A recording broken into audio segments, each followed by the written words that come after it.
আজকাল আটকাইতে যেতে পুরো চলচ্চিত্র ধ্বংস করে দিচ্ছে। আমি ছবি বানাচ্ছি না তো অনেক বড় বড় ছবি বানাচ্ছি। উনি প্রায় $1.5 কোটি টাকা মেরে কিভাবে সুন্দর মতো শান্তি মতো বাসায় ঘুমায় থাকে।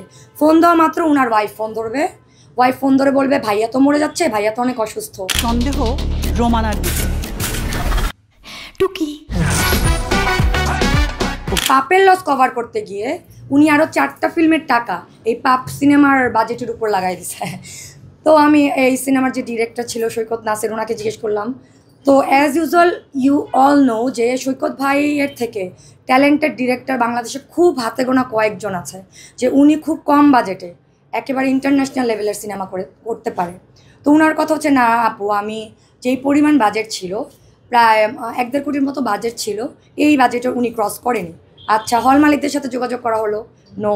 এবং আমাকে না জানিয়ে উনি বঙ্গতে সেল করেছে গান, আরেকজনকে সেল করেছে কি গান বাংলা না কি জানি, বাট উনি আমাকে কোনো কিছু ইনফর্ম না করে 1.5-2 কোটি তো এখান থেকেই উনি উঠিয়ে নিয়েছে। 2024-এর ফার্স্টে পাপ 2 শুরু করার কথা।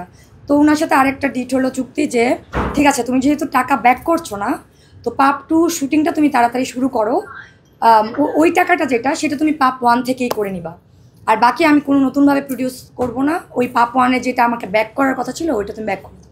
ওকে, সব কিছু ঠিক হয়ে গেল। উনি নিজেই প্রেস কনফারেন্স দিয়ে ডাকলো সবাইকে, যে কাহিনী বললো পাপ 2-এর, কে হিরো হিরোইন সব ওকে। ফেব্রুয়ারি থেকে শুটিং শুরু করার কথা।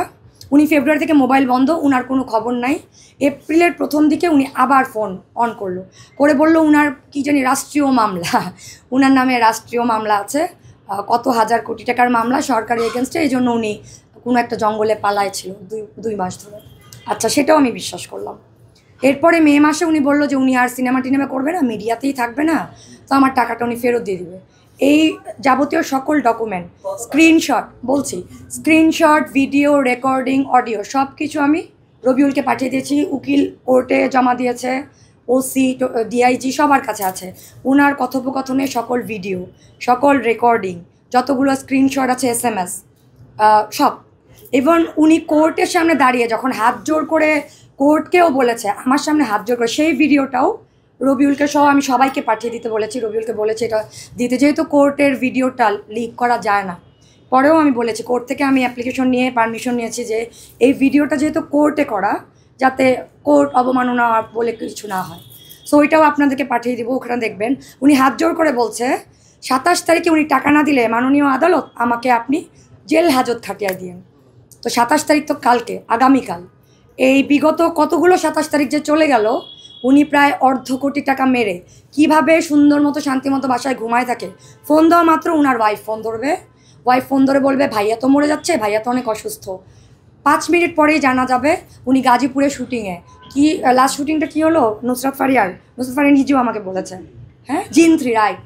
যখন উনি অসুস্থ মরে যাচ্ছে তখন উনি জিন 3 শুটিংয়ে গাজীপুরের জঙ্গলে। সো এইভাবে যদি মিথ্যা বলে, তো সিনিয়ররা ওয়াজ রাইট। আমার ওনাকে আবার জাজ মাল্টিমিডিয়াকে সুযোগ করে দেওয়াটা উচিত হয়নি। জাজ মাল্টিমিডিয়া ব্ল্যাক লিস্টেড ছিল, আবার ব্ল্যাক লিস্টের পথেই হাঁটবে। ওনাকে যে আমি হোয়াইট লিস্ট করার চেষ্টা করেছি 2 বছর, এটা ভুল হয়েছে। কারণ ওনার ওয়াইফ, ওনার মেয়ে সবাই মানে আমার সাথে একটা চুক্তিতে আবদ্ধ যে হ্যাঁ, আমরা আবার কারো কোনো টাকা মারবো না, আগে পরে যেগুলোই করেছি এগুলো ক্ষমা সুন্দর চোখে দেখেন, আর বাকি সবগুলো আপনি যদি সাথে থাকেন। কারণ আমি কোনো প্রডিউসার নেই না, আমি যখন যেটা করি এককভাবে করি, তো আমার সাথে অন্য কোনো কারো যাতে গ্যাঞ্জাম না লাগে। ওয়ালটন আবারও মিলিনিয়ার অফারে ওয়ালটন ফ্রিজ কিনে আপনিও হয়ে যেতে পারেন মিলিয়নিয়ার। মিলিনিয়ার ছড়াছড়ি দেশ জুড়ে, এটা শুধু ওয়ালটেনই পারে।